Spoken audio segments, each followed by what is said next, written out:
with another episode of Relational Leadership. And this is going to be a fun day for me because I get to grill my co-host today. So hopefully you'll get lots of information, but we do try to bring um, informational tidbits of management, leadership, various skills, and hopefully you can use them in your own day-to-day life, whether you are a stay-at-home mom or CEO of a large company. We think that you'll have something in there that will apply to your daily life. I am Stephanie Clements. And I am Shawn Dawley, and we are eventually going to talk about some top management habits that you can do in the workplace. The last time we were on the podcast, we talked about the things not to do, but I have agreed against my better judgment to sit here in the proverbial hot seat and let Stephanie throw a couple of questions to me. Well, turnabout is fair play. On advice of counsel, I've been advised that I can always plead the Fifth Amendment if I feel like I'm going to incriminate myself. So you go ahead and tee it up there, Steph. All right. Well, I'll start you off with an easy one. Okay. So what is your favorite food? Favorite food is definitely bacon. Okay. All right. I'm a man of pretty simple taste. I think that's probably exhibit A, right? It doesn't mean that I don't like a good medium rare porterhouse or I couldn't dig into the all you can eat Alaskan king crab legs. But if the asteroid was hurtling towards Earth and I had just enough time to prepare one last meal, it would probably be a pound of bacon. Okay. Crispy. All right. So on that same note, now you've traveled around, been in various areas of the world. What is the worst food you've eaten? Oh gosh. I never was able to stomach a taste for kimchi. Yeah. It's a Korean, very bitter, like sauerkraut. You would know that. I tried, and it's one of those things that is served at every meal. So every time I was traveling around South Korea, you're not going to have a meal without having that. And I was always the ugly American that was leaving a pile of it on the plate. And I was doing, here I was like 20, 30 years old, and I'm like spreading it around my plate, like a 5-year-old to make it look like I'd eaten some of it.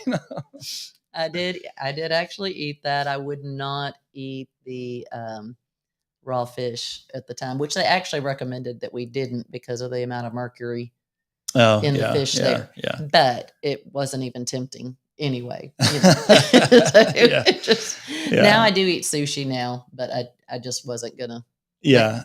Especially when it was basically staring at you. Well, yeah. So the last time I was in Korea was 2019. My wife and I were there, and there was a restaurant that actually served live octopus. Oh, yeah. So they would slice up a tentacle, but the muscle is still twitching. Yeah. No. So yeah, I did it for the gram. All right. What is something that if your family had to describe you, they would just say that, or that if you did, they'd go, "Oh, that is so you." A characteristic or a story? What are you talking about here? Help me out. An action or a statement or just anything that you do that your family would just be, "Yep, that would be." If somebody described something you did, that they'd go, "Yep, that's him." So I'm very tempted to go on a long diatribe about all these amazing qualities that they would paint me with. Goodness gracious. Probably I'm getting better at it, but I have a bit of my mother's, approach to life in me. I can be a tad controlling. I'm not nearly as bad as I used to be. But family get-togethers, I was the guy that finally said, "Okay, no, everybody sit down. We're going to eat. Everybody go outside. We're going to play a game." So I tend to be a bit controlling. Again, I'm a work in progress, not nearly who I could be, but I'm not the man I used to be. How about that? Okay, there you go. We're all growing. What about? Would you say that you like to present the pros and cons and extremely analytical. Yeah. Extremely analytical. I've heard a couple of stories already. Yeah. So if from your family, no matter how many variables are involved, and I guess this is a good, maybe little leadership monologue, a Shawnologue, if you will.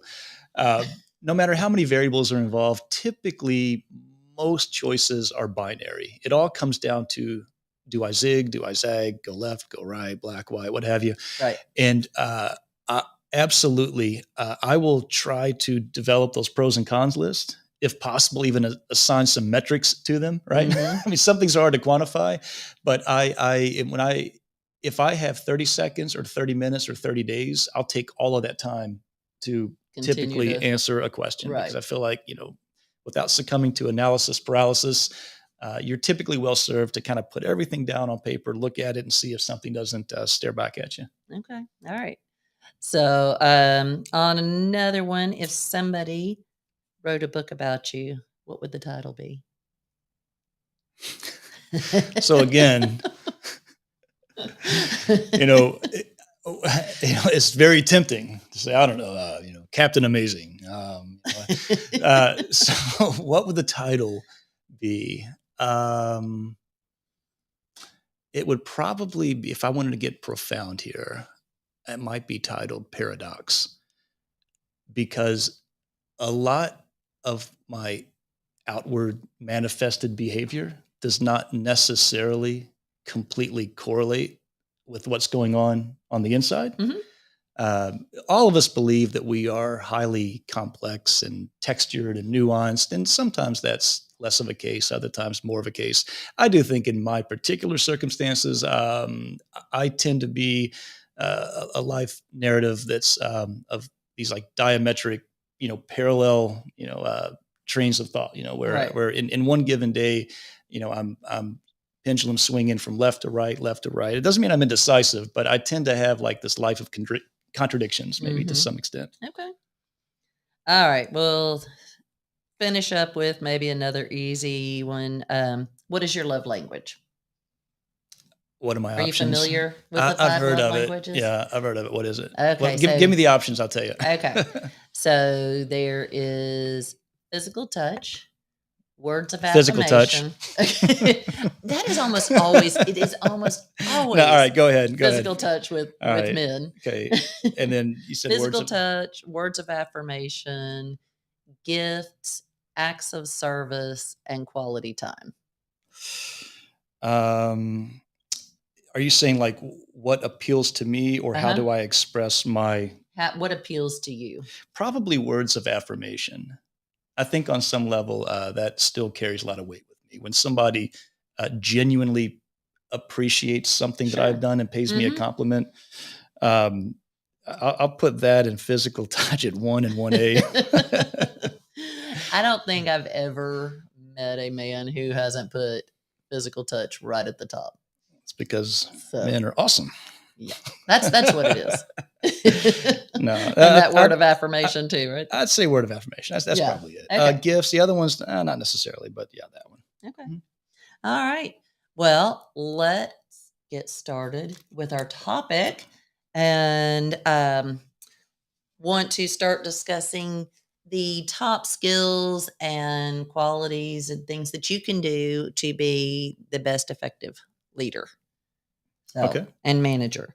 So there are 3 basic skills that every manager has to have, and those are gonna be technical, theoretical, and interpersonal. So technical is managing the productivity, and theoretical is understanding the people and the goals, and then interpersonal is how you communicate and collaborate. Yeah. Gosh, I love that. So, boy, I can't really.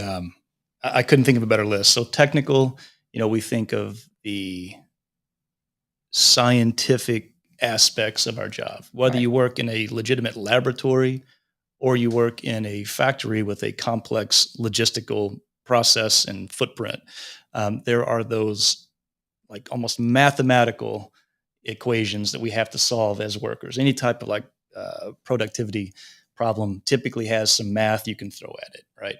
But then the theoretical gets to that artistic, creative side. Right. And what I have found in managing groups is that some people really want to lean into the technical aspects of it. Some people are much more creative, and sometimes talking about love languages, they'll talk right past each other because they're speaking two different lingos. But boy, I couldn't put that any more succinctly, those technical and theoretical aspects. But then, like you said, the interpersonal. At the end of Right. the day, that always seems to be that X factor that makes the big difference. And to create a really strong team, I mean, the manager needs to be effective at all three. Yeah. And so so those are the skills. Now let's kind of talk about how you get those skills and perfecting those skills. I found something called the 5 C's of management, and I'll go through and tell you the 5 C's, and then we'll dig into what they are. Sure. So there's create, comprehend, communicate, collaborate, and confront. So, and create is, when you first you have to build your team. And whether it's from scratch or you've got to pull the people together, Yeah. right? So maybe you're a new manager coming in, they're not your team yet. Right. You've got to bring them in, and so recruiting, training, setting goals, and then creating that team spirit. Because you're going to be much more effective if you've got everybody really wanting the same goal.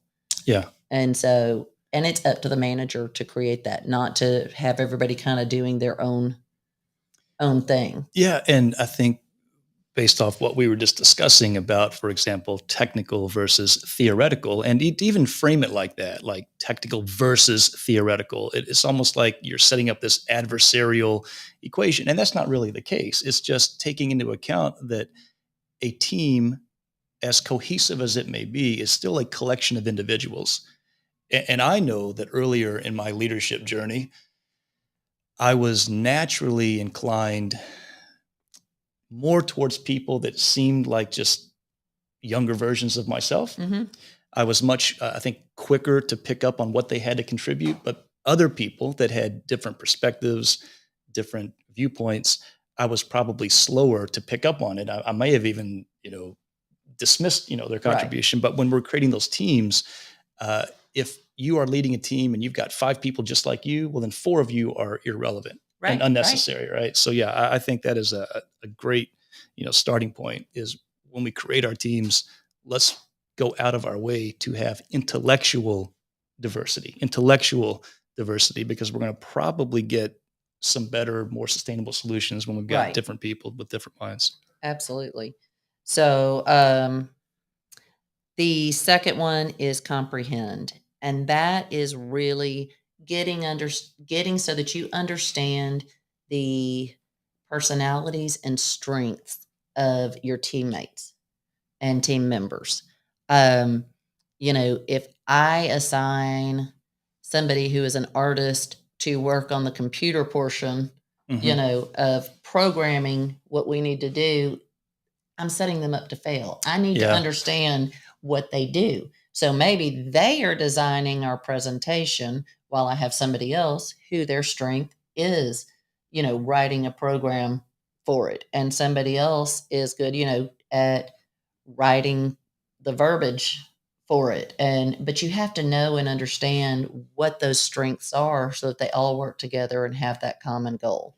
Yeah. And I'll ask you here if you have any examples like where you've either gotten that right or gotten that wrong. But one thing that I've figured out, through trial and error, like most things in my life, was that first level was comprehending what they could and couldn't do, then what they did and didn't like, and then finally what did and did not motivate them. Because again, a mistake that I made, I think it's a mistake that a lot of like first time or maybe even second time leaders make, is they project onto the people that they're leading their own ethos, and they think, oh, well, this is what would motivate me, this is what I would like to do, this is what I would want to steer clear of, therefore surely this is going to be the same for them. And I made that mistake more than a few times with teams that I was leading. Yeah, well, I definitely the mistake that I made was really even in creating my team and hiring somebody that I made assumptions that they knew more than they did. Oh, yeah. And, when we got into things and realizing they really had no clue about the things that I really needed from them. And so trying to train and trying to get that done. But, after a little while, I realized it just really wasn't in their wheelhouse. And so that was, it was a waste of all of our times, unfortunately. Yeah. And I was fortunate. I spent most of my leadership jobs like on site. Mm-hmm. And even in, like, let's say a deployed environment when I was in the Air Force, if guys were going off station flying missions, I was still getting to like see them, be in the same real estate with them. But when I, in the corporate world, led some virtual teams, like I'm leading people that I had been their leader for 9 months before I even met them for the first time. Right. And of course, we're always able to ask pointed questions, and we should do that. But I found that there was a lot of subtlety in getting to know people that simply came through the proverbial like water cooler, Mm-hmm. conversations, or maybe you all just happen, grab a bite to eat one day. And I think that is very challenging, now with Yeah. so many people that are leading so many virtual or remote teams. I think the comprehension of what makes your people tick is not impossible. Just have But to work a lot harder at it.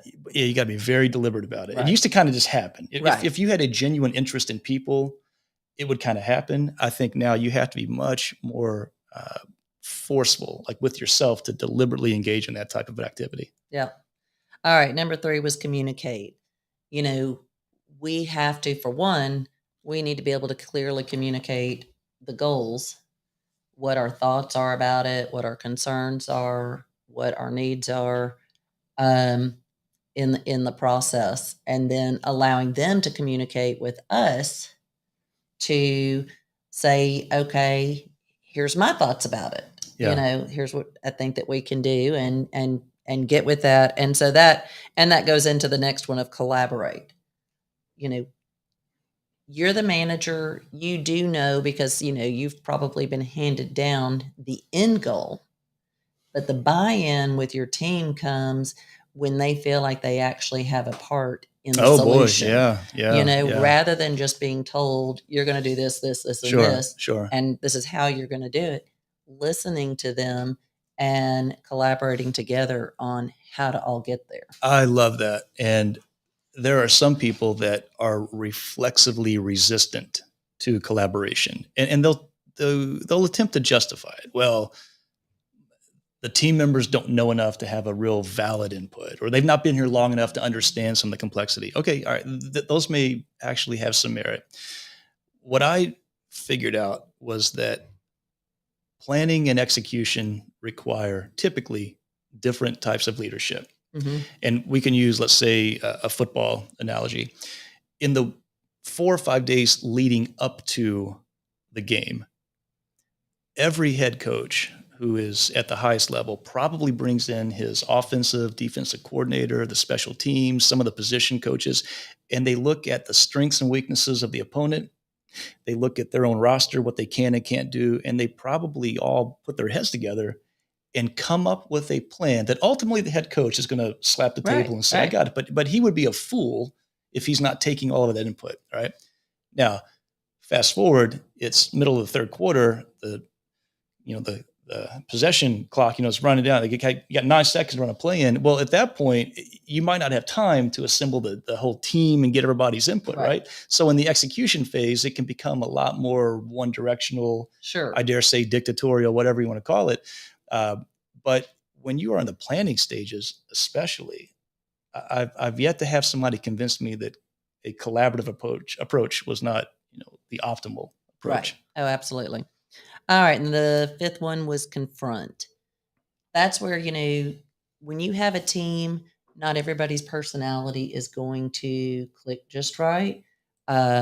Or there are issues coming up that, there's a slowdown because somebody maybe isn't as bought in and it isn't contributing enough. As a manager, you have to be ready to jump on those things quickly, get them solved, get them and keep things moving. You can't bury your head in the sand and be like, "Oh, I'm sure it'll work out." it doesn't work that way. So it's on you then to notice those things. And if there's conflict, you really have to get it and tackle it right then, confront it. Yeah. And then again, if there's just problems, don't let your team get so bogged down with the problem that it's not going anywhere. Bring them back. Let's collaborate again, figure it out. But we can't. You have to jump in. Yeah. I'll ask you here in a moment if you have any similar experience, but I once upon a time was working in an environment where we had a very weak leader. Mm-hmm. He tended to disappear when things were tough. Yep. Would strategically be absent when hard decisions needed to be made. And so what ended up happening was that problems would get resolved. Things would get worked out, but it was because there was another person that would constantly step into the void. So if you were outside the organization, you may assume that it was being run from the top, but what you didn't really, appreciate unless you're on the inside is that, oh yeah, we had a leader. It just wasn't the person who was vested with formal authority, but we did have a leader. Right. And it was somebody who led informally. And then, that may or may not go the direction that the original leader wanted it to go, though. You may or may not, the goal could be slightly off and different because you weren't there to lead the ship in the direction that you saw. So now it's being led. If that person hasn't bought into your vision, right, now it's being led by somebody else. Yeah. But you know what? I think you would probably agree, if you have abdicated your responsibility as a leader and then somebody else, some man or woman stepped in to fill your shoes, I have a hard time generating a ton of sympathy for you if you don't like the way that they did it or how it turned out. Like, well, you know what? You could have been here when we were all digging ditches with our sleeves rolled up, but you decided to be somewhere else. So. Well, that goes into, some of the characteristics and skills that that effective managers have. And one of those is be part of the team. You don't, your job isn't just to tell everybody to go and do things, get in and in that collaborative state, you're in there, you're checking on things, you're not micromanaging, but just keeping status reports, getting in there. And again, you're confronting issues as they come up. You're right there. You become that trusted person when somebody gets stuck that they can come to and say, hey, I'm going to need a little help on this, because you are there. They know that you're in the thick of it with them. Yeah. And, something that as people take on those first or second leadership jobs that they sometimes struggle with is, well, I was doing fine. I was leading this way and everything was fine. And then all of a sudden things weren't fine. And oftentimes one of the things that we're slow to do as leaders is expand our toolkit of situational leadership skills. I saw this graphic once that I fundamentally disagreed with. I saw the point they were trying to make. It was two side-by-sides with stick figures. And in one, on the left, there was a stick figure sitting in what looked like a chariot being pulled by stick figures in front. And it said, boss. And then on the other one, that stick figure was not up in the throne or chariot. He was, or she, whoever was, stick figure, was at the front pulling. Right. And they said leader. I get the point they were trying to make, but I fundamentally disagreed with it because there was a subtle thing that I picked up on in the one where the leader was at the front pulling on the rope. His or her head was down, like the way it would be if you were pulling. And I thought, sometimes the leader can't afford to be pulling with their head down. They need to actually be up on that throne with the distance and the strategic vision looking out. So my thought on that little cartoon that I saw is that tell me the situation and I can probably tell you whether that's actually which one of these two is probably the correct, approach. And I know I say that as one who struggled with that. Like I probably had maybe 3 leadership approaches when I first started. The problem was there were 4, 5, and 6 different scenarios, and those Sure. 3 just didn't always fit. Yeah, But I was absolutely. like a round peg into a square hole. Like, I'm going to make this fit somehow. But as I grew and I picked up a couple different tools, I found that typically a given situation just might require a different or Mhm. even subtle, shift in how you approach it. Well, I liked a term for collaboration that I heard somebody uses with their team, and weekly they have out of the box thinking sessions, and so they get together and it's like, okay, we all know how this has been done. This is the typical way, but as everybody's doing it and thinking, what have you thought about that could be different, that Yeah. could make us more Yeah. Yeah. effective? You know, there's, the old proverbial saying that there's more than one way to skin a cat. Mhm. Just because you go into a business, and some people are very big into this is how it's always been done. Yeah. We do it like this because that's how it's always been done. This Yeah. is, Yeah. Yeah. but empowering your team to be able to bring those out of the box ideas. Now, if you have a group that you're collaborating with, somebody else may go, well, that may sound good, but if you do that, then this over here and this over here happen. And they go, okay, yeah, no, that makes sense. Yeah. We can't Yeah. do it like Yeah. that. Yeah. But maybe when you're doing them, you start going and go, well, that would help this, and that could Yeah. help this. This makes total That's right. sense, Yeah. Yeah. Yeah. Yeah. Yeah. And so if there are no bad ideas and you just come in and you can start thinking, even if that particular idea doesn't work, it may start sparking other Sure. Oh, things yeah. that do work. And so, have that. I love that collaborative type of thing because I've always been an out of the box because I want to do things different than my competitors. Yeah. And so I can't just do the typical things. Yeah. And, I certainly did not invent this, but I think it has so much merit. There's some easy things that you can do as a leader when you're looking to put fresh perspective on how you have been doing something. Because even if it's working, the question then is, can it be done better, cheaper, or faster? Yeah. Or maybe even 2 or 3 of those, right? So it's really hard to have a fresh perspective on a process that you have overseen for a long time. So one of the easiest things to do is ask somebody, maybe even as a competitor, that has a Yeah. lane of trust with you and you with them. How do you all do this, right? But if you have to truly create something from scratch, I don't pretend to understand with great specificity the neuroscientific mechanics at work here. But if you keep going to the same uh, boardroom, lunchroom, break room, workroom at the same dry erase board trying to come up with a new solution, a new schematic. Uh, there is a lot of empirical evidence that suggests, what, take those same people and on a relatively sunny, warm day, have that meeting like walking around the Yeah. parking lot, or maybe you do the offsite. You take the 7 people that were going to be in that room over the Yep. same dry erase board and you go to the nearest park during the workday on a work week.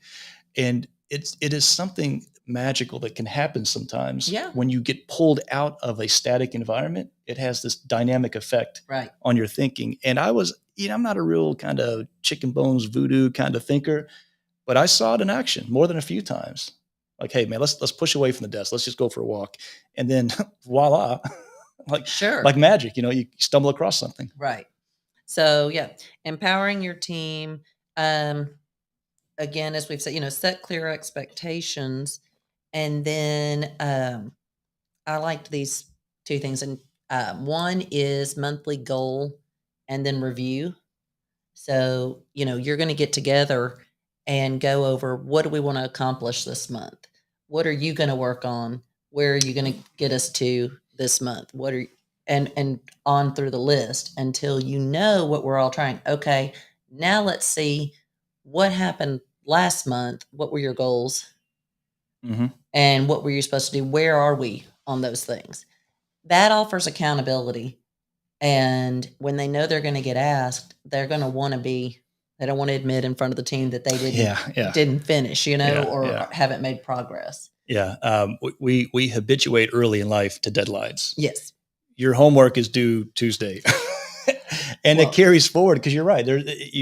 Sometimes you just have to have a deadline. Yeah. Some people they'll go home that night, get it all done. And there's people like me that if you say just get it whenever, well, whenever might be 14 months from now, Right. So I'm a procrastinator. Well, I remember one of my English classes in college, and I did not, I hated English, writing all the papers and whatever, but I had this professor, and we almost always, if it was a nice day, had a class out on the green.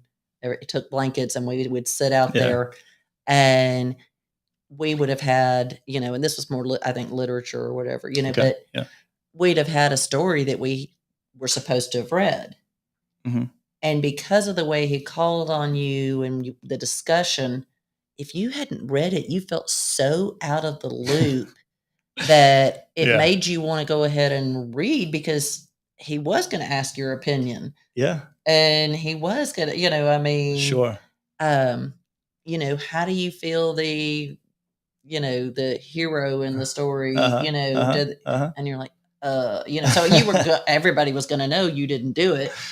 Yeah. And as you saw everybody communicate, you actually wanted to take part. Yeah. And so a little accountability goes a long way. It does, especially when it's public. Right.